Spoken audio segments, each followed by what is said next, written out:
میرے بھائی یہ آپ نے جتنی بیماریاں بتائی ہیں اس میں آپ جو بوہری ہیں یا اسماعیلی ہیں انہیں سنگل آؤٹ نہ کریں.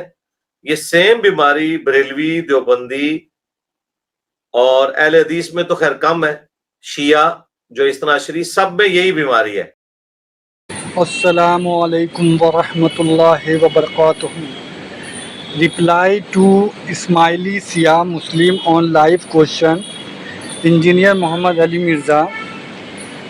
تو انڈیا کے سیاہ اسماعیلی بھائی کے لائیو سوال ہیں جو انجینئر محمد علی مرزا سے کیا ہے، اور انجینئر محمد علی مرزا جب بھی جواب دیتے ہیں وہ قرآن حدیث کی روشنی میں دیتے ہیں. تو دیکھتے ہیں کہ آپ کتنا اس سوال جواب سے سیٹسفائیڈ ہو پاتے ہیں، کیونکہ ان کا جو بھی سوال ہے اس کا جواب بہت اچھے طریقے سے علی مرزا نے دیا ہے. تو اور اللہ سے دعا کرتے ہیں کہ سارے مسلمان کو صحیح بات بولنے کی اور صحیح راستے پر چلنے کی اللہ توفیق دے. آمین ثم آمین. ہمارے ساتھ مصطفیٰ بھائی ہیں. جی السلام علیکم. مصطفیٰ بھائی کہاں سے آپ لائیو میں سوال کریں؟ جی وعلیکم السلام. میں ممبئی سے بات کر رہا ہوں ابھی فی الحال، مہاراشٹر. جی مصطفیٰ بھائی. جی علی سر، آپ سے پہلے تو مجھے یہ گلا ہے کہ ابھی تک آپ نے سب فرقوں کی مزید پوسٹ مارٹم کر کے بنا اینستھیسیا کے آپ نے ان کے سب، جیسے آپ بتاتے کہ میں ان کی دائی ہوں، ان کی سب رازیں باہر نکال دی ہے. ویسے آپ نے ابھی تک اسماعیلی فرقے کا ابھی تک کوئی آپریشن نہیں کیا ہے. تو یہ ایک میرا بس گلا تھا، کوشچن نہیں ہے. تو میرا پہلا سوال آپ سے یہ ہے کہ اسماعیلی فرقوں میں، جیسے میں بہرا فرقے میں سے ہوں، تو ہمارے میں صرف قرآن کو حفظ کرنے پہ بہت زیادہ زور دیا جاتا ہے، اور جی مجھے پتہ ہے. کسی بھی دوسرے کتابوں کو، جیسے نہج البلاغہ ہے شیعوں کی، یا جیسے صحیح بخاری، صحیح مسلم ہو گئی، یہ سب کتابوں کو مانا جاتا ہے کہ یہ کافروں نے لکھی ہے، اور اس سے اگر دین لیا تو ہم گمراہ ہو جائیں گے اور الٹے قدموں جہنم میں پھینکے جائیں گے. اور یہ کہتے ہیں کہ صرف ان کے علماء سے ہی ہمیں دین لینے کی اجازت ہے. اور اگر ہم ان علماء کو پوچھیں کہ آپ ذرا بتائیں کہ آپ کی کتاب کیا ہے، آپ نے کون سی کتاب میں سے علم لیا ہے، تو اوپر سے یہ ہمیں سناتے ہیں کہ آپ کے پاس اتنا عقل نہیں ہے، یا آپ کو خدا نے اتنی توفیق نہیں دی ہے کہ آپ یہ سمجھ پائے. اور قرآن کا اگر ترجمہ ان سے بولے کہ اگر آپ کے جو امامت کا سلسلہ آپ کو معلوم، آگے میں بتاتا ہوں، تو وہ بولتے ہیں کہ اگر آپ قرآن کا ترجمہ بھی پڑھیں گے تو آپ گمراہ ہو جائیں گے. صرف آپ حفظ کرنے پہ دھیان دیں. اور کسی کتاب کا اگر انہیں حوالہ دیتے ہیں، ہم کہتے ہیں کہ یہ تو شیعہ کی کتاب ہے، یہ تو مولا علی کا قول ہے، یہ تو جابر بن عبداللہ کا قول ہے، یہ امام جعفر کا قول ہے، تو وہ سرے سے انکار کر دیتے جب تک بولتے کہ ہمارے جو وقت کے دائی ہے، جو 53 نمبر کے بھی دائی ہے، وہ اگر نہیں بولیں گے اور ان کا اگر اوپر سے کوئی فتویٰ نہیں آئے گا تب تک ہم ان کو فالو نہیں کریں گے. تو ایسے شخصوں کو کیسے دعوت دی جائے کہ بھائی؟ جی میں سمجھ گیا آپ کی بات. پہلی بات تو آپ اپنا بس ٹھیک ہے، میرا جواب سنیں. میں آپ بات کنوے ہو چکی ہے میرے تک. میرے بھائی یہ آپ نے جتنی بیماریاں بتائی ہیں اس میں آپ جو بوہری ہیں یا اسماعیلی ہیں انہیں سنگل آؤٹ نہ کریں. یہ سیم بیماری بریلوی، دیوبندی اور اہل حدیث میں تو خیر کم ہے، شیعہ جو اثنا عشری سب میں یہی بیماری ہے قرآن و سنت کے حوالے سے. لہٰذا اس میں زیادہ آپ کو ٹینشن لینے کی ضرورت نہیں ہے. دوسری بات جو آپ نے کی کہ میں نے اسماعیلیہ کو اس طریقے سے ٹچ نہیں کیا، میں نے جستا تھوڑا بہت ان کو ڈسکس ضرور کیا ہے. ڈسکس اس لیے کرنے کی تفصیل کے ساتھ ضرورت نہیں ہے کہ ہماری تو ساری کی ساری دعوت قرآن کے اوپر ڈیپینڈنٹ ہے، اور قرآن سے میں جو توحید بیان کر رہا ہوں تو قرآن ہی اسماعیلیوں کی بھی کتاب ہے، قرآن ہی شیعہ کی بھی کتاب ہے جو اثنا عشری ہیں، اور وہی بریلوی، دیوبندی، سنی، شیعہ سب کی کامن کتاب قرآن ہے. اب رہا آپ نے کہا حفظ پہ زور ہے، تو میرے بھائی اہل سنت کے ہاں بھی حفظ کے اوپر ہی زور ہے.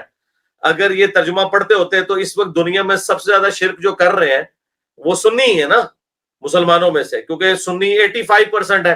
ان 85% میں بھی 60-70% صوفیاء کے اور درباروں کے اور قبروں کے ماننے والے لوگ ہیں. تو اسماعیلیہ تو آٹے میں نمک بھی نہیں ان کے مقابلے میں. تو انہوں نے بھی قرآن پڑھ کے کچھ حاصل نہیں کیا. تو یہ تو بیماری کامن ایز اے امت ایک بیماری لگی ہوئی ہے نا. وہ زمانے میں معزز تھے مسلمان ہو کر اور تم خار ہوئے تارک قرآن ہو کر. باقی آپ نے جو کہا کہ وہ یہ کہتے ہیں وہ یہ کہتے ہیں، جی بھاڑ میں گئے یہ کہنے والے. اللہ تعالیٰ انہیں غارت کرے، ان پر اللہ تعالیٰ کی لعنت، اللہ کے فرشتوں کی لعنت، تمام لعنت کرنے والوں کی لعنت، جن کا یہ عقیدہ ہے کہ قرآن میں جو عقیدہ واضح لکھا ہوا ہے یہ آپ سمجھ نہیں سکتے.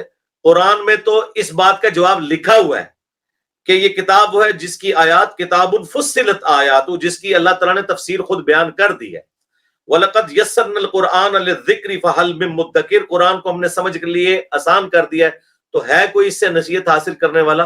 تو قرآن میں یہ ساری کی ساری باتیں اس طریقے سے لکھی ہیں. پچھلے دنوں یہ جو سویڈن میں قرآن کی گستاخی ہوئی تھی اس کے اوپر ریبٹل کرتے ہوئے میں نے قرآن کے حوالے سے 2 ویڈیوز ریکارڈ کروائی ہیں.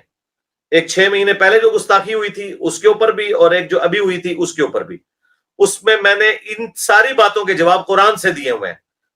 جو کہتے ہیں قرآن ڈائریکٹ پڑھ کے آپ گمراہ ہو جاؤ گے، آپ قرآن کو سمجھ نہیں سکتے، وہ قرآن میں ہی لکھا ہوا ہے ان لوگوں کے بارے میں کہ یہ شیطان کے ایجنٹ ہیں جو اس طرح کی باتیں کر رہے ہیں. تو جب ہم قرآن سے توحید بیان کرتے ہیں تو ہمارا جو اسماعیلیہ کے ساتھ بنیادی اختلاف ہے وہ توحید کے اوپر ہی تو ہے. یہ تو زندہ اماموں کو بھی سجدے کرتے ہیں، ان کے آگے بھی جھکتے ہیں. تو ہاں، تو ہم ان کے سامنے یہی بات تو کر رہے ہیں.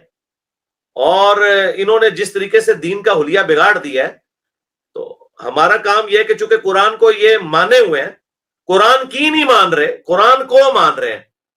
ٹھیک ہے، جس طرح اہل سنت بھی قرآن کی نہیں مان رہے، قرآن کو مان رہے، تو ہم جھنجھوڑ کے ان کو جگا رہے ہیں. بس یہی ہمارا کام ہے.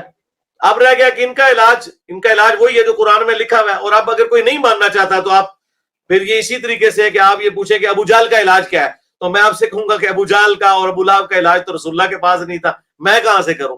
تو یہ اس دور کے ابو جہل اور ابو لہب ایسے لوگ ہیں جو یہ کہتے ہیں کہ قرآن گمراہ کرتا ہے، قرآن ڈائریکٹ نہیں پڑھ سکتے.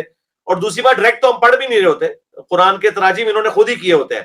ہم انہی کے تراجم پڑھ کے ان کو بتا رہے ہوتے ہیں کہ بھائی یہ لکھا ہوا ہے، تو جو لکھا ہوا ہے اس کو تو مانو.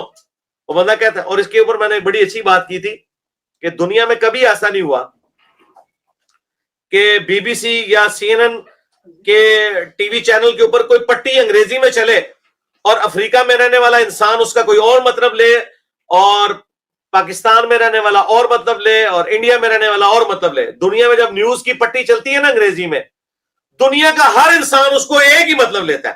یہ نہیں ہوتا کہ اس میں سے کوئی مطلب نکلے گا، یا فلاں امام بتائے گا یا فلاں جرنلسٹ آپ کو بتائے گا کہ اس پٹی کا مطلب کیا ہے.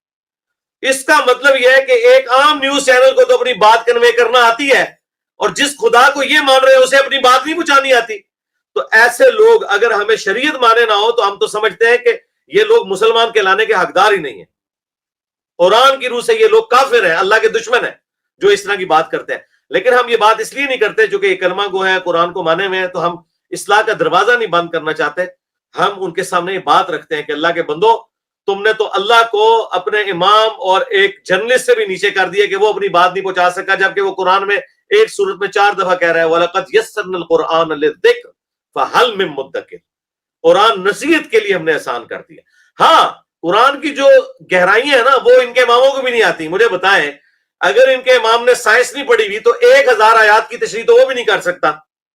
تو اس کا کیا مطلب ہے؟ اسے کہوں گا وہ قرآن سے نابلد ہے؟ نہیں، ایکسپرٹ سے پوچھیں گے. لیکن قرآن نے کہا کہ نصیحت کے لیے قرآن آسان ہے. باقی سائنٹیفک فیکٹس ہو گئے، باقی جو تفصیلات ہیں اس کے لیے ہر بندے کی ایکسپرٹی واقع نہیں ہے، اور نہ وہ ہر بندے کی ضرورت ہے. یہ ہر بندے کی ضرورت نہیں کہ اسے پتا ہو کہ وراثت کیسے کیلکولیٹ کرنی ہے، وہ کسی عالم سے بھی پوچھ سکتا ہے. لیکن قبر و آخرت کی تیاری ہر بندے کی ضرورت ہے. اس لیے اللہ نے کہا وَلَقَدْ يَسَّرْنَا الْقُرْآنَ لِلذِّكْرِ، آخرت کی جواب دہی کے لیے، نصیحت کے لیے قرآن آسان کر دیا ہے. تو ہے کوئی سمجھنے والا؟